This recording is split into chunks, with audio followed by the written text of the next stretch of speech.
오늘 이 시간에는요, 아주 특별한 분을 모셨습니다. 빛과 등불을 소재로 성경을 이야기한 책은 처음이다. 성경의 배경 문화를 깊이 체험한 저자의 글은 지극히 작은 등불이 되어 살아감이 어떤 뜻인지 되새기게 한다.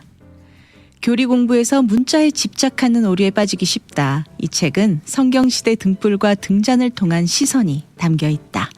성경의 진짜 의미를 알고 싶은 독자에게 추천한다. 네, 이 평론들은 빛으로 성경 읽기, 너의 등불을 비추라 책을 읽어보신 분들께서 직접 하신 추천의 말이었습니다. 미주 장로회 신학대학교에서 이슬람 선교를 주제로 박사학위를 받으셨고 90년 이후 이집트와 요르단에서 살면서 성경과 아랍 이슬람 세계를 배웠고 저널리즘의 바탕을 둔 글쓰기를 좋아하시는 분. 오감으로 느끼는 성경으로 잘 알려진 김동문 목사님 이 자리에 모셨습니다. 안녕하세요, 목사님. 네, 오늘 귀한 시간 함께해 주셔서 감사드립니다. 먼저 아침마당 청취자 여러분들께 인사 부탁드립니다. 네, 반갑습니다. 김동문입니다. 네, 아침마당에는 1년 만에 나오셨어요, 목사님. 그렇습니까? 작년 6월에 오감으로 느끼는 성경이라는 주제로 우리 청취자 여러분들과의 만남을 가지셨더라고요. 예. 네, 오늘은 새로 발간된 책 소개를 좀 해주시고 그동안 해오신 사역들에 대한 이야기 나눠보기 위해 모셨습니다. 최근 한국에서 체험하는 성경 전시회로 바쁘셨다고 들었어요. 제가 거느는 일정이었는데 네. 실은 이제 성경을 보면서 실물 교육을 저희가 거의 혜택을 받지 못했었고 네. 체험학습을 못했던 부분들이 있었잖아요. 그리고 박물관을 가더라도 전시된 물품을 만지거나 네. 활용할 수도 없고 성경을 읽기에 무슨 관계가 되는가에 대한 연결들도 받지 못했었던 그 상황들을 조금 보완하기 위해서 네. 성경 속에 있는 유물들과 성경 사물들, 지금 여기서 말하는 사물이라는 거는 그것이 2000년 전, 3000년 전 건 아니지만 그 시대의 생활들이 지금의 형태로 유지되어 있는 것들도 많거든요. 네. 그래서 그런 것들 먹는 거, 마시는 거 이런 거 다 갖다 놓고서 한번 실제 체험하면서 성경을 다시 읽는다면 네. 성경이 어떻게 다르게 다가올까? 네. 그런 부분들을 5일 정도 제가 진행을 했었습니다. 아, 그렇군요. 정말 성도님들께서는 특별한 체험을 좀 하셨을 것 같은데요. 예. 어떻게 그런 전시회를 가져야겠다라는 생각을 하셨나요? 큰 부분은 저희들이 살아가는 일상도 교과서를 통해서 배운 것보다는 살아가면서 그냥 알아가는 시간들이 많잖아요. 네. 당사자가 돼보면 정답이 없다는 것도 알게 되는데 네. 유독 성경 속에 있는 절대다수의 군중들 아니면 이 회중들도 배우지 못한 분들이 절대 다수였잖아요. 네. 그러니까 어떻게 보면 글을 읽을 수도 없고 글로 남길 수도 없던 이들, 그들도 알아먹었을 그 하나님의 말씀이 네. 오늘 우리 독자들에게는 너무 어렵게 느껴진다. 아. 이 부분은 뭔가 문제가 되지 않. 그러니까 더 많이 배워야만 어떻게 보면 학교 교육을 더 많이 받아야만 겨우 알 것 같은 것이 성경이라면 네. 그건 좀 이상하지 않겠냐. 네. 그 부분의 이게 문제점들을 고민하면서 그건 실물 교육을 한번 가보자. 네. 실물 교육을 하는 순간 지금 제가 이제 음식을 좋아하는 그 중에서는 짬뽕이라는 게 있는데요. 네. 짬뽕에 관한 역사를 몰라도 네. 앞에 만들어진 음식 짬뽕을 먹고 그 맛에 대해서 얘기할 수 있는 자유함이 있잖아요. 그렇죠. 그건 학위가 있다 없다 관계없이도 짬뽕에 대해서 얘기할 수 있는 것은 공평하다 생각하거든요. 네. 그것처럼 성경도 실물이 앞에 있을 때는 그의 어떤 살아왔던 배경이 다르던 또 키가 크던 작던 부유하던 가난하던 많이 배웠던 적게 배웠던 실물을 두고서 그가 말할 수 있기 시작하잖아요. 네. 근데 그런 부분들이 성경도 그렇게 읽어 나갈 수 있으면 좋겠다. 네. 근데 지금 많은 경우는 성경을 읽는 데서의 진입 장벽이 너무나 높고 또 이렇게 넓게 돼 있어서 네. 그 간격을 좁히는 것은 실물을 성경 독자 앞에 이렇게 갖다 놓고서 직접 보게 하자 이런 취지였습니다. 네. 지금 말씀을 듣다 보니 그동안 제가 왜 이렇게 성경이 어렵게 느껴졌었나 조금 이해가 되는 것 같습니다. 네. 현장에 오신 우리 성도님들의 반응은 어땠나요? 그 체험학습에 오신 분들의 반응. 어떤 큰 부분은 그 의도된 어떤 질문을 던지기보다는 그냥 열린 질문을 던지는 것들이 있었어요. 그래서 네. 그 속에서는 이런 것들을 놓치고 있었구나. 내가 이걸 미처 생각을 못했었구나. 아니면 네. 오해했었구나. 아. 뭐 이런 정도의 반응들이 상당히 많았었거든요. 그래서 네네. 뭐 그냥 짧게 그냥 하나 얘기를 든다면 거의 동물 가죽들도 갖다 놓고 눈을 가리게 한 다음에 가죽을 만지게 하면서 어떤 동물의 가죽인지를 상상하도록 했었어요. 아. 근데 물론 거기에 준비됐던 것은 양가죽도 갖다 놨었고 염소 네. 가죽도 갖다 놨었는데 눈을 가리는 순간 이 촉각이 마비되는 게 아니잖아요. 그렇죠. 눈을 가리는 순간 다른 감각들은 더 열리는 거 사라져. 있잖아요. 네. 그리고 청각도 민감해지고 촉각도 네네. 그다음 후각도 민감해지는 거. 그래서 그런 것 속에서 이 가죽을 만지면서 무엇을 생각했는지를 본인이 말하게 하고 네. 그다음에 제가 던지는 질문은 이삭이 눈이 어두워졌다. 네. 그래서 야곱이 염소 가죽, 새끼 염소 가죽으로 이렇게 에서처럼 흉내냈다라고 하는 걸 했을 때 이삭의 눈이 어두워졌다 그래서 촉각이 마비됐겠느냐. 후각은 어디 갔겠냐. 네. 10년, 20년, 100년 이상을 목자를 살아왔던 그의 촉각이 네. 살아 있었다면 이 염소 가죽과 에서의 몸의 털을 구별 못할 가능성은 전혀 없다. 그렇죠. 거기다 또 하나는 염소 가죽이 향수를 뿌린다고 해서 사람 냄새가 나는 거 아니잖아요. 아, 그럼요. 후각 더 민감해질 때 이거 에서 아니라는 거 아는 것은 아주 쉬운 거다. 네. 그렇게 됐을 때는 이삭이 속은 거겠냐. 속아준 거겠죠. 예, 그렇게 되면은 우리가 단순하게 이삭이 속았다라고만 생각할 때와 이삭이 속아 준 것처럼 보인다라고 생각하게 되면 이삭은 왜 속은 척 했을까? 이삭의 마음은 어땠을까? 이런 식으로 좀 더 성경 속에 있는 인물과 대화를 시작할 수 있지 않는가? 이런 정도의 문제제기를 자연스럽게 해나가는 것들이었었거든요. 네. 왜냐면 그거는 실물이 있기 때문에 가능했던 거거든요. 네네. 그렇지 않고서 그냥 염소가죽이란 단어를 분석한다고 해서 지금 제가 말했던 그런 질문들이 연결되지는 않거든요. 그래서 네. 실물을 두고 나니 스스로 이제 그 질문하는 법을 배우게 됐었던 거죠. 네. 그렇게 실물을 실제로 보고 체험을 하고 나면 성경 묵상에 대한 접근 방법부터가 달라질 수 있겠네요. 그렇죠. 태도가 변하게 되는데 네. 하루아침에 그 습관이 바뀌지는 못하는 것 같아요. 왜냐하면 그렇죠. 이게 몸에 배어 있는 것들을 바꾸려면 개인의 의지로만 되지 않는 게 있잖아요. 네. 어떻게 보면 저희들이 누군가의 이야기를 들을 때도 당사자한테 확인하기 전에는 말을 퍼뜨리지 말아야 된다는 것을 안다고 해서 그게 그렇게 그걸 실천할 수 되진 않죠. 없거든요. 네. 옆에서 이렇게 공동체적으로 서로가 좋은 면을 쪼아주고 다듬어주고 견제를 해주지 않으면 네. 그 오래된 습관이 바뀌지 않는 것처럼 네. 성경 읽기가 많은 경우는 개인의 습관으로 이게 자리 잡고 있잖아요. 네. 근데 혼자서는 그게 쉽지 않은 거예요. 그러니까 오래된 그 버릇이 안 바뀌기 때문에 네. 그럼에도 불구하고 내가 그동안 해왔던 성경 읽기가 개선이 필요하다는 자의식 정도는 충분히 가능했었죠. 네. 이런 체험하는 전시회, 이런 전시회는 이번에 처음 하신 건가요? 개교의 단위로는 종종 했었어요. 아, 네. 근데 이제 이게 공개된 행사 형태로 했던 것은 한국에서는 이번에 처음 열었던 거고. 미국에서도 좀 이런 전시회나 오감으로 느끼는 성경 세미나 이런 거를 좀 자리를 마련해 주시면 너무 좋겠다라는 생각도 예, 드네요. 교회 단위로는 했었는데요. 아, 네. 실은 이게 좀 더 이렇게 공개적인 장소에서 네. 함께 좀, 참여하는 이런 학습들이 필요한데 네. 교회들이 크게 관심은 없는 것 같아요. 아, 그렇군요. 좀 안타깝습니다. 저도 그 전시회 소개를 취재한 영상을 통해서 잠시 봤거든요.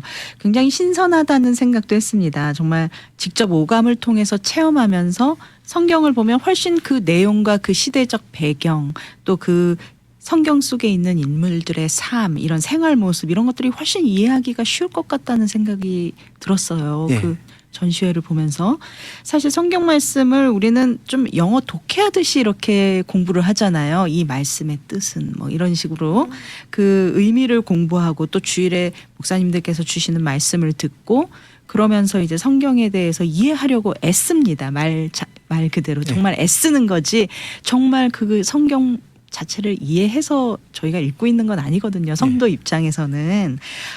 그리고 또 그 문화나 생활 모습 이런 것들은 상상에만 맡겼었어요. 사실 그동안은.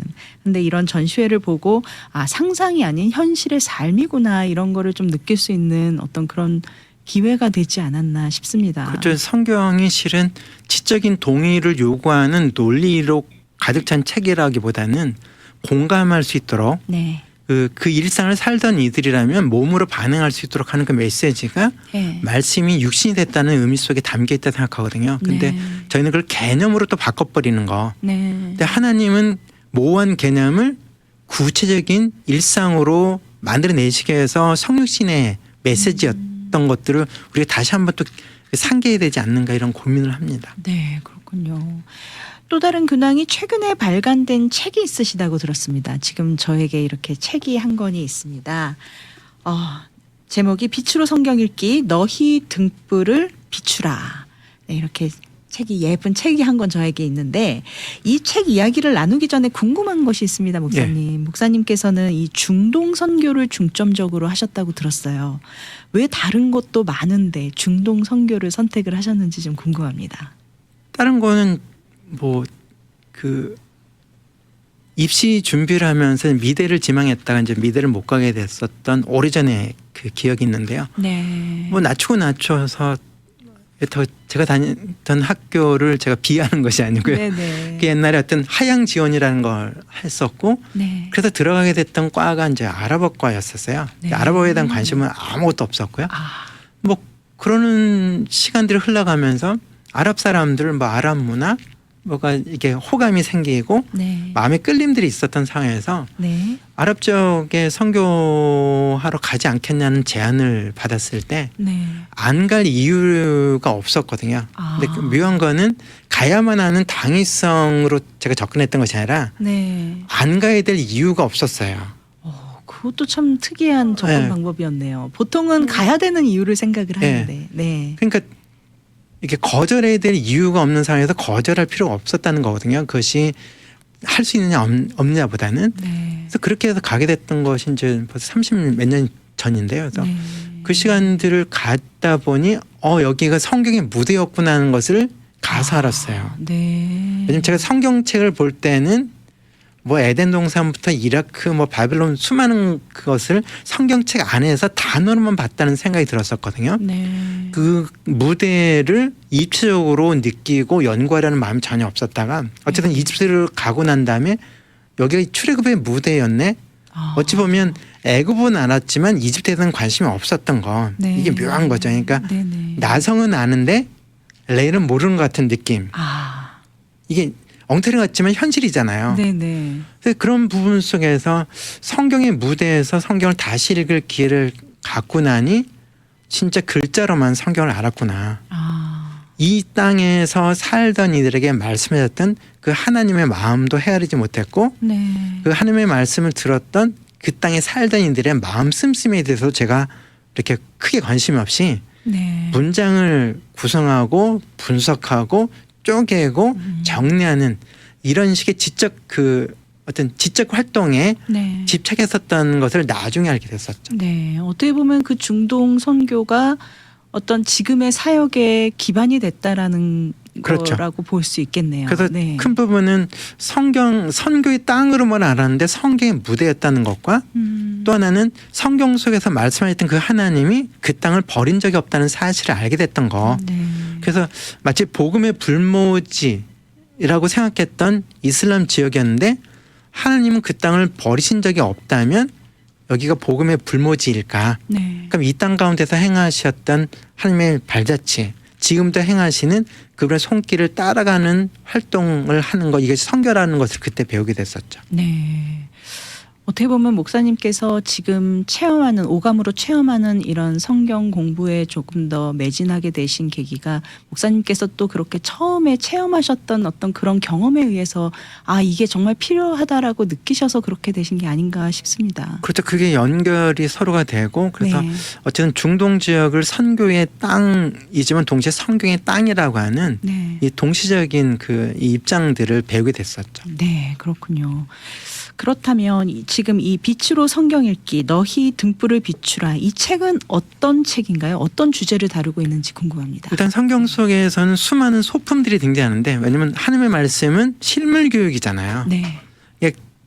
두루뭉실하게 개념을 얘기하면서 모호한 이야기를 하시기보다는 구체적이고 실제적이고 사실적이고 생생한 이야기로 말씀하실 때는 네. 실물을 사용하셨다 생각을 해요. 근데 그 중에 하나가 이제 등불인데 네. 등불도 등불이라는 개념이 아니라 등불 자체가 주는 그림 언어가 있다고 생각하거든요. 네. 어떻게 보면 방송을 들으신 어르신들이 가졌던 이 보릿고개, 지금 젊은 세대 전혀 모르는 단어잖아요. 네. 그리고 이민 초창기에 애완하면 그냥 느껴지는 어떤 그 느낌들. 네. 근데 그걸 글로만 보는 사람들은 그걸 못 느끼는 거 있잖아요. 이 공감의 정도는 너무 다른데, 근데 어쨌든 성경 속에 있는 것은 구체적인 것이다. 그 중에 하나가 등불인데 개념이 아니라 실물의 바탕을 둔 것이다. 네. 그래서 그 등불과 관계된 그 성경의 이야기들을 40개가 채 안 되는데, 그래서 골라서 등불을 바탕으로 해서 성경 그 본문을 다시 한번 읽어보자. 네. 그래서 그 부분 자체는 실물을 바탕으로 구체적이고 일상 속에서 성경을 읽는다면 어떻게 성경이 읽어질까에 대한 어떻게 보면 이렇게 하나의 실험이었던 거죠. 네. 지금 목사님 앞에 지금 등불을 가지고 나오셨어요. 저희 지금 라디오로 청취하고 계신 분들은 지금 보실 수는 없지만 유튜브를 통해서 보시는 분들께서는 한번 좀 보여주실 수 있을까요? 이렇게 등잔과 등불을 가지고 그러니까 오셨는데. 등잔인데 이거는 구약 네. 시대 때 건데 실상은 한 3,000년 안팎된 거라 생각하시면 되고요. 네. 그리고 여기 있는 부분은 신약 때 네. 등잔인데요. 어떤 그 등잔의 모양과 크기와 그 형태는 시대에 따라서 계층과 계급에 따라 달라지는 것이 있지만 네. 기본적인 특성은 여기 보시면 심지가 달았던 부분이 있잖아요. 네네. 까맣게 보여지는 거 여기도 마찬가지인데요. 심지가 한 방향짜리였다는 거고요. 아. 이 방향에 불이 켜진다면 심지가 있는 쪽만 부분적으로 밝을 뿐 네. 주변은 오히려 어두워졌다는 이런 특성들을 갖고 있다는 거죠. 네. 촛불하고는 조금 다른 역할을 그렇죠. 하고 촛불은 있거든요. 네. 동서남북 사방이 밝아지는데 네네. 촛불 주변에. 근데 이 등불은 심지 닿는 쪽 한쪽 방향에 일부분만 밝혀져서 그래서 어찌 보면 저희가 등불을 들고 있다면 밝지만 살짝 밝아지는 정도. 네. 그러니까 주변은 오히려 더 깜깜해질 수밖에 없는 그런 상태가 등불의 이미지였었죠. 네, 사실 우리가 등불 하면은 이미지를 거의 뭐 촛불이나 뭐 이런 등잔의 어떤 그런 불들을 환한 불들을 연상을 하게 되는데 저희가 재미있는 것은 성경에서는 촛불을 얘기한 것이 아니라 등불을 얘기했다는 네. 것이죠. 네, 그렇군요. 등불이라는 것에 대한 이 성격 자체를 이 등불이 가지고 있는 이 성질을 잘 아시고 성경을 읽으셔야 그 의미가 더 정확하게 다가갈 수 있겠네요. 그렇죠. 가장 많이 그 애용되는 성경 본문이면서도 오해하는 것 중에 하나가 네. 너희는 세상의 빛이라. 네. 너희가 세상의 빛이 되어라라고 하는 이런 이미지를 볼 때는 남들보다 훨씬 더 성공하고 성취하고 더 유명해지고 더 영향력이 커지는 것. 네. 그래서 무대 위에서 스포트라이트를 받는 사람이 되어지는 것을 세상의 빛이 되는 것의 하나의 모범의 형태로 생각할 때가 있는데 네. 최소한 그것이 크리스천의 삶의 가치 속에서 의미가 있다 할지라도 네. 성경이 말하는 세상에 빛이 된다는 것의 네. 그 적용은 아니라는 거거든요. 왜냐하면 성경에도 말하는 것처럼 등잔의 심지가 하나라고 말씀드렸을 때 이 네. 등불을 사람 앞에 비춘다는 것은 내 자신이 두드러지는 것이 아니라 그 사람이 발을 내딛고 갈 수 있도록 그 사람의 발치를 밝혀주는 거거든요. 네.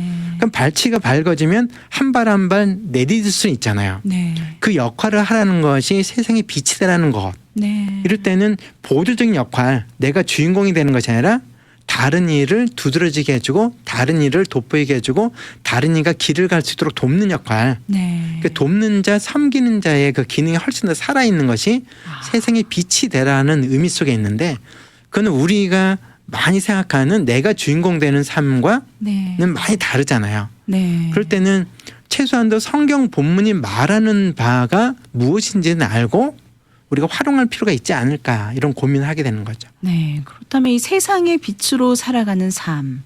어떤 점에서는 교회나 그리스도인이 세상의 빛으로 살아가는 삶은 자신을 비추는 삶이 아니라 자기를 돋보이게 하는 그런 삶이 아니라 다른 일을 주변을 밝혀주고 비춰주는 그런 삶을 살아가는 것을 뜻한다라는 뜻이겠네요. 그렇죠. 그래서 그 네. 부분을 다르게 표현하면 표지판 같은 역할 같거든요. 아, 네. 앞에 표지판이 있다는 것은 이 그 표지판을 바라보는 사람의 행동 선택에 폭을 주는 거잖아요. 네. 그 방향으로 다가서던 거기서 멀어지던 우회전하든 좌회전하든 표지판을 활용하게 해주는 거잖아요. 네. 그때는 표지판은 묵상의 대상이나 칭송의 대상이 아니라 표지판을 진짜 방향을 알려주는 역할. 네. 그래서 거기 있음으로 인해서 누군가가 도움을 얻게 되는 그 역할. 네. 네.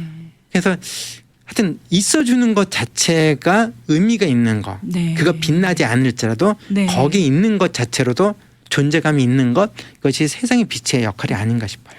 아, 아멘. 네. 너무 귀한 말씀, 귀한 깨달음을 주신 것 같습니다, 오늘. 아, 그렇습니까? 네. 어떻게 보면 목사님께서는 이 성경을 대하는 패러다임 자체를 완전히 바꾸신 분이라는 생각이 듭니다, 지금. 결국은 성경을 읽고 삶에서 말씀대로 살아가도록 권면하기 위해서 이 사역을 하고 계신 게 아닌가 그런 생각이 드네요. 예. 네. 목사님, 요즘 중동 지역 선교는 어떤가요? 요즘 최근 중동 지역에서 활동하신 적이 있으신가요? 예, 얼마 전에도 다녀왔었는데요. 네네. 어떻게 보면 작년이 올해 같고 올해 내년이 올해 같을 그런 분위기들. 아, 네. 그러니까 일상의 삶들은 그대로 유지돼가는 상황이고 네네. 저희가 겪고 있는 그 팬데믹 이후의 삶의 방식도 그것으로 인해서 혼란과 어려움을 겪는 것도 크게 다르지 않다는 생각이 들고요. 네. 그리고 뭐 종교적으로 친다면 이제 한국 교회가 겪고 있거나 미주 한인교회 겪는 것처럼 이제 이렇게 노령화되어지는 분위기와 아. 이전보다 이렇게 뭔가 역동성이 약해지는 흐름들이 있잖아요. 네. 그런 흐름들은 무슬림들 사이에서도 다르지 않게 드러난다는 거고요. 아. 그리고 탈종교화, 네. 어떻게 보면 이슬람을 떠나는 사람들, 이슬람 종교에 대한 무관심해지는 세대들의 비율이 엄청나게 높아지고 있는 것도 아. 뭐 저희하고 크게 다르지 않다 싶고요. 네네. 어떻게 보면 조금 더 우리가 복음을 전할 수 있는 또 좋은 기회가 될 수도 있겠다라는 생각도 드네요. 어떤 면에서는 그냥 저희가 그분들을 이해할 여지가 조금 많은 거죠. 많아지는. 네. 다르지 않다는 거거든요. 네네. 그러니까 우리가 갖는 고민들도 그들도 갖고 있고 네. 우리가 겪어왔던 것들을 그들은 겪게 될 수도 있고요. 네. 이런 부분 속에서는 이렇게 역지사지의 영역들이 상당히 많아졌던 것과 네. 그리고 그분들보다는 저희가 복음을 먼저 들었다는 면 속에서 갖는 네. 이게 앞선자로서 갖는 그 혜택도 있잖아요. 네. 그런 면에서는 나눌 지점들도 상당히 많죠. 아, 그렇군요. 선교지에 계신 분들, 지금 그곳에서 사시는 분들께 제일 절실한 부분은 어떤 것들이 있을까요? 개인 그런 질문을 받게 되면 이게 머릿속에는 수많은 다양한 삶을 살고 있는 사역자들이 떠오르거든요. 네. 그러니까 하나의 어떤 이렇게 이것이다라고 이렇게 규정 지을 수 없는 그런 네네. 부분들이 있는데요. 예, 어떤 면 속에서는 그냥 현지인들의 곁에 서서 그냥 표지판처럼 네. 옆에 있어주는 역할들. 그래서 현지인들이 그들로 인해서 뭔가 길을 찾게 되는 그런 역할에 충실하게 사는 분들을 응원하고 싶은 마음이 문득 떠오릅니다. 그렇군요. 예. 네. 사실 어떻게 보면 제일 중요한 부분이 아닌가 싶습니다. 예. 외롭지 않게 함께 있어주는 것. 네. 근데 다른 거는 현지인의 이웃으로 살면 그들의 이웃이 있기 때문에 또 거기서 얻는 힘들이 있거든요. 네. 근데 이웃이 되는 삶과 아니면 그들을 가르치려고 하는 그 목적에 너무 열심히 있는 삶은 다르다 생각해요. 네. 그러니까 가르치기만을 열심히 할 때는 이웃이 되기가 힘들죠. 되기가 쉽지 않거든요. 네. 그럴 때 느끼는 외로움도 만만치 않을 것 같아요. 근데 다른 거는 곁에 서 있어 주는 삶, 네. 이웃으로 함께하는 삶을 살 때는 한국인 이웃이 떨어져 있어도 네. 그것이 또 다른 어떤 생활 근거지가 되고 그냥 일상의 영역이 되거든요. 네. 그럼 어떻게 보면 한국인한테 응원을 못 받아도 지역 주민들의 이웃이 돼서 응원도 받고 힘을 얻는 경우도 상당히 많거든요. 네. 그런 삶도 어떻게 보면 큰 혜택일 수 있죠. 그렇죠. 네. 앞으로 목사님의 활동과 계획, 어떤 계획과 비전을 갖고 계신지 좀 함께 나눠주시죠. 뭐 두 가지 정도인데요. 하나는 그 무슬림들을 바라보는 한국교회나 미주 한인교회에 좀 경직된 시선이 네. 좀 더 부드러워지는 거. 네. 그리고 그 무슬림 이웃과 우리를 만나게 하신 하나님의 이끄심에 대해서 우리의 마음이 좀 더 열렸으면 좋겠다 싶거든요. 네. 근데 많은 경우는 경직된 시선은 경계하고 멀리하고 뭔가 의혹의 눈초리로 네. 무슬림들을 바라보는 시선을 조금 늦춰보자 하는 네. 요 부분 하나 하고요. 그리고 성경 말씀이 생각보다는 찰진 말씀이고 네. 일상을 살아가는 이기 때문에 그냥 몸으로 반응할 수 있는 여지가 상당히 큰 말씀이다는 네. 것들을 지금보다는 성경 독자들이 좀 더 알았으면 좋겠고요. 네. 근데 그런 것을 조금 돕는다기보다는 함께 고민할 수 있는 일들을 하고 싶은 생각이 있고요. 네. 끝으로 이 빛으로 성경 읽기 너희 등불을 비추라 책이 언제부터 우리가 이거를 접할 수 있을까요? 지금 현재 시판되고 있나요? 예, 예. 지금 벌써 한 달이 넘어갔고요. 책이 나온 지. 예, 예. 네. 네, 네. 좀 이렇게 책에 대한 홍보 마지막 한 말씀 부탁드립니다. 예, 하나님의 말씀이 육신이 됐다는 거는 그 말씀을 우리가 눈으로 보고 손으로 만진 바 되고 온몸으로 느낀 바 된다는 생각이 들거든요. 그래서 네. 그런 성경 읽기의 한 방법을 네. 함께 고민할 수 있는 책, 그렇게 말씀 묵상을 어떻게 입체적으로 할 수 있는가를 함께 고민하는 책의 한 권이 네. 지금 이번에 나온 너희 등불 비추라는 책입니다. 네, 여러분들 이 책 꼭 한번 읽어보시고 우리가 앞으로 어떻게 성경을 좀 더 접해야 할지 그리고 크리스찬으로서의 삶을 어떻게 살아가면 조금 더 하나님의 말씀에 가까운 삶을 살아가게 될 수 있을지 한번 묵상해 보시는 좋은 기회가 될 것 같습니다. 오늘 아침마당에 발걸음해 주신 빛으로 성경 읽기 너희 등불을 비추라 저자 김동문 목사님 오늘 귀한 시간 함께 해주셔서 너무 감사합니다. 예, 감사합니다. 네, 감사합니다 목사님. 미주 복음 방송은 예수님만 전해요.